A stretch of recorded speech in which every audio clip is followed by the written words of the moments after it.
જય માતાજી, હું ભૂપતસિંહ જાડેજા, રાજકોટ કરણી સેના જિલ્લા પ્રમુખ.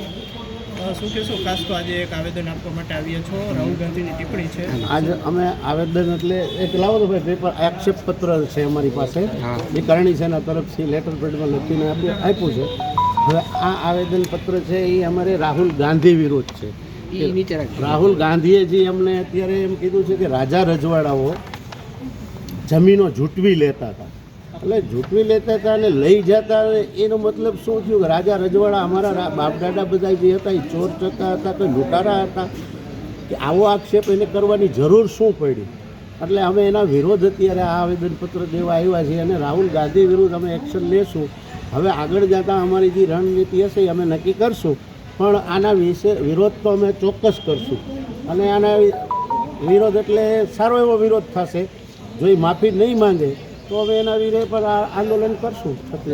ખાસ તો જે પરસોત્તમ રૂપાલા સામે જે આંદોલન કરી રહી છે તે સંકલન સમિતિ એવું કહે છે કે અમારો મુદ્દો અત્યારે રૂપાલા જ છે, રાહુલ ગાંધીએ જે ટિપ્પણી કરી એ અમારો મુદ્દો નથી. તો આ વિશે શું કહેશો? કરણી સેના અને સંકલન સમિતિ સંકલન સમિતિ બી રાજપૂતમાંથી આવીને ઊભી થઈ છે. હું એક રાજપૂત છું.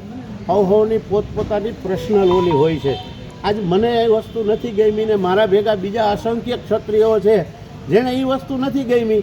અમારે કોઈ પક્ષનો વાંધો નથી, ભાજપ શું કોંગ્રેસ શું એનો મતલબ જ નથી. અમારે મતલબ એટલો જ છે કે એણે અમારા બાપ દાદાની ટીકા કેમ કરી. જ્યારે આ રૂપાલા સાહેબે બેટી રોટીનું કીધું તો આણે આવી બેટી રોટી જે અમારા જે બેટીને દીકરીને હતા એના બાપ દાદાના વખાણ કર્યા કે ચોર ચક્કા હતા, જમીન ઝૂંટી જતા હતા. તો અમારા માટે બેન દીકરીઓ અને અમારા વડીલો, પુરુષમાંય અમારા વડીલો જે પિતા થાય, કોઈ દાદા થતા હોય તો અમારા માટે માન સન્માન તો એના માટે અમને એટલું જ હોય ને.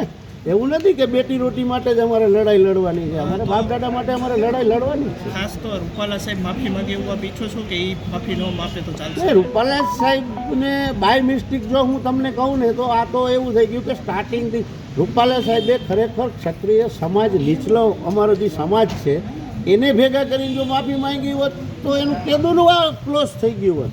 હું એક બે વિડીયોમાં અગાઉ પણ બોલ્યો છું કે ભાઈ આમાં નીચેના સમાજને ભેગા કરીને માફી માંગી લ્યો. મૂળ વસ્તુ શું થાય છે કે ભાજપ જ બધા અંદરો અંદર નક્કી કરી લે.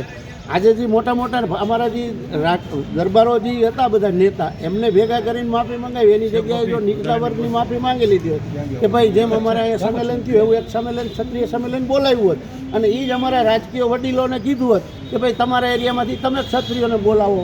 ભૂપેન્દ્રસિંહ ચુડાસમા 52 ગામ છે જે ચુડાસમાને એમાંથી બોલાવી લે, હકુબા સાહેબ જામનગરથી બોલાવી લે, ગોંડલથી જઈ